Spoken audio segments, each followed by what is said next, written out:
Good evening, you're watching PLZ Soccer with myself, Gabriel Antoniazzi, and Peter Martin here, where we are live outside Hampden Park. We've just seen Celtic complete the quadruple treble. They've beaten Hearts after a fantastic Scottish Cup final. It was 2-2 in normal time, 1 apiece after extra time, 3-3 going into penalties, and Celtic have edged it. Peter, your instant thoughts after the game? Well, first of all, you've got to say congratulations to Celtic. It is a monumental achievement. It's a quadruple treble. It's their 12th consecutive title. And, of course, over and above that, Neil Lennon is a unique manager. He's won the treble as a manager and the treble as a player. And tonight, that word unique is exactly how he summed it up. Over the 90 minutes, 120 and the penalty shootout, I think great credit must go to Hearts. They made a game of it. They could have won it. In the end, Celtic prevailed. And I think Neil Lennon and the squad will, over the next couple of days, get a real sense of achievement and what they've done here today at Hampden. Yeah, it was a topsy-turvy game. It felt like almost a microcosm of Celtic's season. At points they were in front. They seemed to be cruising at half-time, 2-0 up, but they just let it slip, didn't they? Well, to be perfectly honest with you, it's a game of two halves over the 90 because Celtic came out of the traps flying. Wonder goal from Ryan Christie.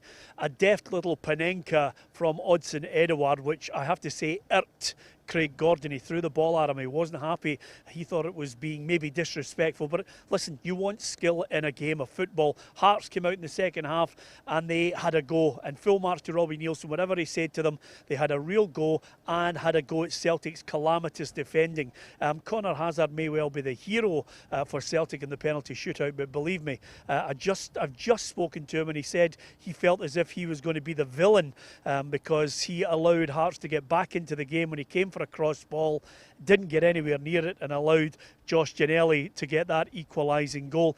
Hearts made a real battle of it. Once we got to extra time, I thought Lee Griffiths was actually going to step up and do what he does, grab all the headlines, but yet again Hearts come back into it again with Celtic's defending, which was just woeful to say the least. That's the problem with them. They always give teams chances. But in the end, I looked at Craig Gordon and Conor Hazard. My money would have been on Craig Gordon to be the hero, but it just wasn't to be. Conor Hazard stepped up, made two great saves, and Celtic have the Scottish Cup. They do for the fourth time in a row. There's plenty of comments. Keep them coming. Just a few quick ones. David Pillins, well done to Celtic. George Donaldson, that's 12 in a row. Correct, George. Unprecedented. Peter, will we see anything like that again? No, I don't think so. I don't think in modern day football, especially in Scottish football, I mean, I know there's only two clubs that usually contest the league title.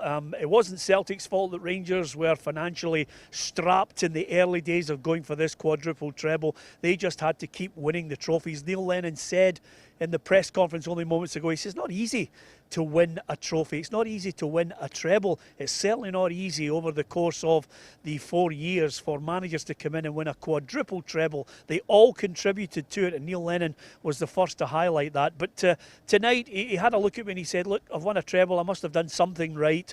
And I think he was trying to fight back at all the criticism. And who can blame him for heading back at all the criticism that's come his way? My feeling on it, though, Gabriel, is Neil Lennon's biggest test coming up will not be the achievement of today's efforts. It will be trying to sort out a defence which I think needs major surgery. Celtic let Hearts back into this game. Hearts, to their credit, battled away. And there was one moment in the game when I think Josh Ginnelly will go home and he'll have nightmares tonight because he had an opportunity when the ball was cut back to him by Ollie Lee. All he had to do, as Steven Naismith said to me, is keep your composure, stroke the ball into the back of the net, and suddenly Hearts are in dreamland. But that's a chance that it will haunt him for the next couple of days. Yeah, Ginnelly did give them an added impetus when he came on with his pace. He, of course, scored the third, but there was two chances. There was one just before that as well, which he blazed over from about 25 yards. But let's just stick with Celtic at the moment. Their goal scorers on the day, it was Ryan Christie, Odsonne Edouard, as you said, Lee Griffiths showing why he can make a difference. He's always there. He's got that poacher's instinct. And then the penalties, they came from Lee Griffiths, Callum McGregor, Ryan Christie missing, perhaps surprisingly, Mikey Johnson and Christopher Ayer slamming home. But let's talk about their defensive issues. I said to you pre-game that I thought Celtic would win 3-1. You said to me they'll only concede one with this defence. And you were right, there was a few times Duffy and Julien colliding. They let a 2-goal lead slip again, which is the third time this season, did it with Lille and AC Milan as well. that wouldn't happen with this Celtic or any Celtic previous, letting 2-goal lead slip. Well, I'm not going to take any shine off the celebrations for Celtic fans. All I would say to you is this is the worst Celtic defence in the 20 years that they've had success from Martin O'Neill going all the way through, even in the Ronnie Dyla years. Their defence wasn't as bad as it is now. They give teams chances, but let's look at the positive aspects of it. I mean, I'm not trying to, taint this Celtic victory. Their defence is poor, but the positive aspects, middle to front, Celtic have got goals in them. The one telling issue here is when Robbie Neilson came into the press conference, he said, look, we've watched them in the last 15 games, we know how to play them. The only teams that defeat Celtic are those that play a 5-3-1-2, and what he was saying was their strikers drop back into the midfield and they pack the midfield and the defence, and then they allow Celtic to try to come through the middle. Because Celtic have got no width, they're quite happy for Celtic to try and play through the middle of them, and that proved to be the case. Now, when the manager of Hearts turns around and highlights a problem like that, every other team knows about it. They're happy to let Celtic have possession, they're happy to let them play through the middle because they know they've got no width. That tells you all you need to know about it. But in the end, Celtic prevailed because there was an inner belief, an inner strength that they could defeat a championship side. And really, they would have been open to all sorts of criticism had they lost the cup final. But they didn't. They won it. And they had players in there with the mental strength to just get them over the line. Yeah, a fantastic day in the end for all involved with Celtic. Just finally on them, what does it do for Neil Lennon? He believes he is the man to turn it around. We've got plenty of support for him from Celtic fans, from all fans of Scottish clubs actually saying that Lennon deserves to stay. He believes he's the man to turn it around. Do you think if he wins all his games up to and including the Old Firm, that he will be here until the end of the season? Well, there's no doubt about it. He will be, because quite simply, all the Celtic fans care about tonight is celebrating the Scottish Cup, celebrating the quadruple treble, and rightly so. They should enjoy that. Incidentally, I can tell you when I was leaving Hampden there was a number of Celtic fans had congregated out at the Hampden walkway, and they were clearly waiting for the bus to go so they could cheer them on their way. Not ideal when you consider what the First Minister is saying about everybody socially distancing. There wasn't too much of it going on, but they'll be celebrating. The Celtic fans who are in their houses will be celebrating. The Celtic fans watching this broadcast will be praising Neil Lennon. My answer to you is yes, he will be the Celtic manager if he wins the Old Firm game at Ibrox on January 2nd. I think if he loses that, I think the league is gone. I think the board have a decision to make. But right now, when he was in the press conference, he looked and he said, look, I feel unique. I am a part of history that will never be replicated. I don't think I'll ever see any team win a quadruple treble in Scottish football. I'll be dead. Many people will be looking at it in the next 50 to 100 years and looking back on what Celtic achieved as amazing. As far as Neil Lennon is concerned, when you look back at what he's done second time around, coming in, saving Celtic as far as Brendan Rodgers leaving, he came in, did a job, got them over the line, and he's guided them now to a quadruple treble. I think he deserves the time, but I think January the 2nd is huge for him, absolutely huge. Yeah, there's no doubt about that. January the 2nd it is the big one, but a couple of weeks ago, you did feel on the show when you were speaking that the league is perhaps beyond them. Can this bring it back, bring belief back? Not for me. I think the defence is woeful. I think he needs to restructure the defence. I think he needs two defenders. I'm not going to in any way take it away from Connor Hazard. He had a brilliant game, but I think he needs a top-class goalkeeper. Barkas is not the answer. Scott Bain clearly is not the answer, or he would have given him the shout in this Scottish Cup final. I think he needs a goalkeeper. Whether he goes back for Fraser Foster is another matter for January and the board to consider. Needs a goalkeeper. Needs two central defenders that can defend the box and are confident at set pieces. Every time a team gets a set piece against Celtic, you think they've got a chance, and a real good chance of scoring.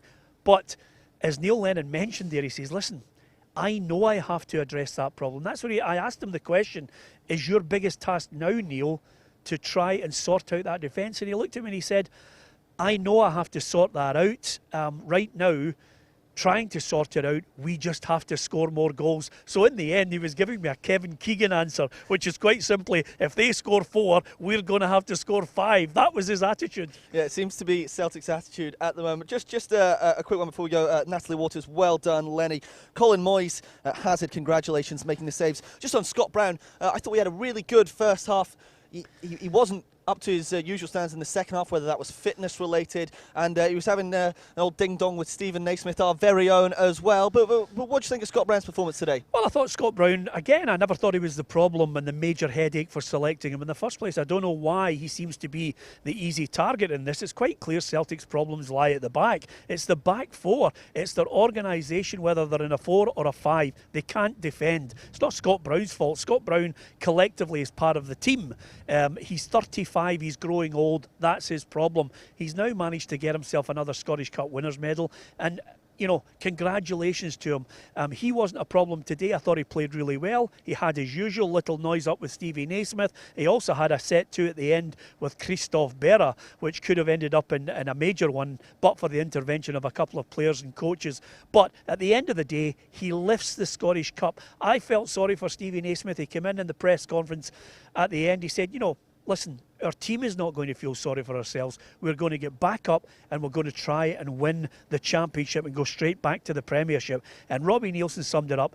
This is a Premiership team, and they showed it today that they are worthy of holding the stage with Celtic. They gave them a run for their money. They almost won it, but Celtic in the end got over because they know how to win trophies. Yes, they clearly do. Scott Brown's 6th Scottish Cup, just 2 shy of Bobby Lennox's record, but whether he gets there, I'm not quite so sure. But let's talk about Hearts then. We'll have a couple of minutes on them. They were fantastic in that second half and in extra time as well, weren't they? Oh, magnificent. I mean, I was really impressed with them. The first half, I thought to myself, if they don't score first, it's game over. Once the little chip from Edouard hit the back of the net, I thought this could be a long 90 minutes and maybe they could have been 3 or 4 behind. But somehow at half-time, Robbie Neilson had a word with them. They came out of the traps flying, and in the second half, honestly, at one point when it got to 2-2, I thought to myself, Celtic are there for the taking, and Hearts just couldn't provide that little bit of quality that they craved that would have given them Scottish Cup glory. I thought they were going to win it for Marius Zaliukas, quite simply because Celtic looked at that point bereft of any idea of how to get back ahead in the game until, of course, the arrival of Leigh Griffiths, who the manager said, and this is the interesting thing, the manager said, yep, he's a character, he's a scoundrel, he can be a pain at sometimes, but he's a goal-getter, he's a match winner, and of course, if only he was fit. Now that tells you all you need to know about Leigh Griffiths, but as far as Hearts were concerned, I looked at all across the park, so many positives. In the end, they needed that wee extra bit of quality. They didn't get it. Yeah, I thought both Stephen Kingsley was man of the match, and also Andy Irving. I was really impressed with him. He got the nod ahead of Peter Haring in midfield. Both of them were fantastic. Let's hear your thoughts on that, but also Craig Gordon. He made 2 or 3 fantastic saves from Odsonne Edouard alone. You know, just the reaction saves, and I, like you, was watching the game. It went to penalties, and I thought, Hearts have got this. They've got Craig Gordon. They've got it. Well, I thought it was going to be the absolute, well, certainly for the written press, it would have been the unbelievable headline in the back. You know, Craig Gordon coming back to bite the hand that used to feed him. It looked as if he was going to be the hero when he made that first save from Christie in the penalty shootout, but it wasn't to be because of Connor Hazard's exploits. But Craig Gordon can hold his head up high. He, you know, to reach the cup final with Hearts, a club he supported as a boy, I don't think we'll be looking back and saying that he did anything majorly wrong. In the end, Celtic prevailed because they had the goal scorers that took their chances, and then of course they had a hero in their goalkeeper in the penalty shootout. But Craig Gordon, yep, it could have been his day. It wasn't to be. I think there were all sorts of positives right across the Hearts side. Ginnelly could have been the hero in maroon if he'd only shown a little bit of composure when that chance was gifted to him by Ollie Lee, but that wasn't to be. I think Hearts can leave Hampden and head back to the east of Scotland with their heads held high. The main thing for them is getting back into the Premiership next season. But they made this a great cup final. The only downside for me, I mean, I can hear some Celtic fans in the background, but the only downside for me, Gabriel, is the fact that there were not any fans inside that stadium to witness one of the great Scottish Cup finals. It was absolutely fantastic. It had everything, and it's certainly up there when you look back at the likes of the Rangers Hibs Cup final of a few years back. It's up there with that one for the excitement. It's what I was just about to ask you. I want to hear your thoughts as well at home. There are plenty of comments on it. It's so busy. We've got a few more minutes, so keep the comments coming. What's your favourite Scottish Cup final? For me, it is Rangers Hibs, just in terms of it had everything. But I know I wasn't around, but Motherwell Dundee United as well. Yeah. That's one that a lot of people talk about. And only two before today have gone to penalties. Can you believe that? 1990 and 2006. But come on, what's your favourite Scottish Cup final? Well, to be perfectly honest with you, the best cup final that I think I've seen is Motherwell against Dundee United. And I really want to thank you for kicking me in the shins, saying I wasn't around then. Anyway, that made me feel old. But listen, the Motherwell Dundee United was great because it didn't involve Celtic or Rangers. That's what made it such a special cup final. Hibs was an amazing cup final, if only for the fact that they were singing Sunshine and Leith at the end. They had waited such a long time. There was that little added incentive for Hibs to break that long wait. I think, as they mentioned, Geronimo, the Indian chief, was still alive the last time Hibs had won the cup at that time, so that was special. But this one's up there. Listen, for Hearts in the Championship to peg Celtic back, to get to 3-3, to go extra time in the penalties, great credit to the Edinburgh outfit. But for Neil Lennon, this is history. He's a part of it. They'll never be able to write his name out of the history books. To win a treble as a player is a great achievement. To then go on to win it as a manager is absolutely sensational. I really, at this moment, when I looked at him in the press conference, I felt for him. He's taken a lot of stick. He's taken a lot of criticism. I, for one, thought the board would say it's time up. I thought it was time to go when he had 2 wins in 12. Neil Lennon's fate could still be determined in the next month, depending on results. But for tonight, for this moment that he's created for Celtic, for himself, he feels unique. The Celtic fans will feel unique about it all. It's a quadruple treble, and you cannot underestimate the quality of that achievement. It will never be repeated. Yeah, I don't think it will, and it is all about tonight for Neil Lennon, for Celtic, for the Celtic fans. A few more comments. Mikey McElney, Lee Griffiths, absolute hero as usual. Judo Wilson, well done Hearts, head held high. There's no disagreeing with that. Quick word on John Beaton. I think he had a good game, 10 cards, but I thought he had control of it. And were most of the decisions right? There's a few people here saying that perhaps Steven Naismith should have seen red. I think it was perhaps an incident with Scott Brown, but I'm not sure. What do you think of Beaton's game? Well, there was an allegation of a little stamp on it. It probably would have taken about 2 or 3 camera angles to spot it, but Beaton wasn't too far away from it. I don't think he was instrumental in anybody winning this cup. I don't think he had a major impact one way or the other, favouring Celtic or Hearts. I think he had one of those games where you thought he's got control of it. He's handed out the yellow cards. Maybe at another angle, if I'd seen it, Naismith and Brown might have been a heavier penalty. But listen, that goes on. Let's not be part of a snowflake generation where they want 3 or 4 players sent off for a little bit of, fisticuffs between players. At the end of the day, it was a cup final. Both teams were at it. Both teams were contesting it. And Celtic came out on top with a penalty shootout. If you'd asked everyone, it's going to be 3-3 after extra time, penalty shootout, do you want it? They'd all have taken it. I know, well, I said 3-1, Ryan Christie to score 2, and at one point it was 2-1. Christie had already scored, and I think, I'm going to get this, but then Celtic, they were just descending, Hearts in the ascendancy, but a fantastic cup final. That's all we have time for, unfortunately. Thank you so much for all of your comments, Peter. Thank you for joining me. We will go back to league football. There are a full card on Wednesday, but we will stay on the cup final tomorrow, and this evening you can see clips from the captain, Steven Naismith. You'll also hear from Neil Lennon and Robbie Nielsen. That's online at plzsoccer.com, our Facebook, YouTube, Instagram and Twitter. So don't forget to like, share and subscribe whilst you're there. But that's it from us here at Hampden Park. Celtic winning their 12th consecutive cup in a row for their quadruple treble. Thank you very much for joining us. Bye-bye.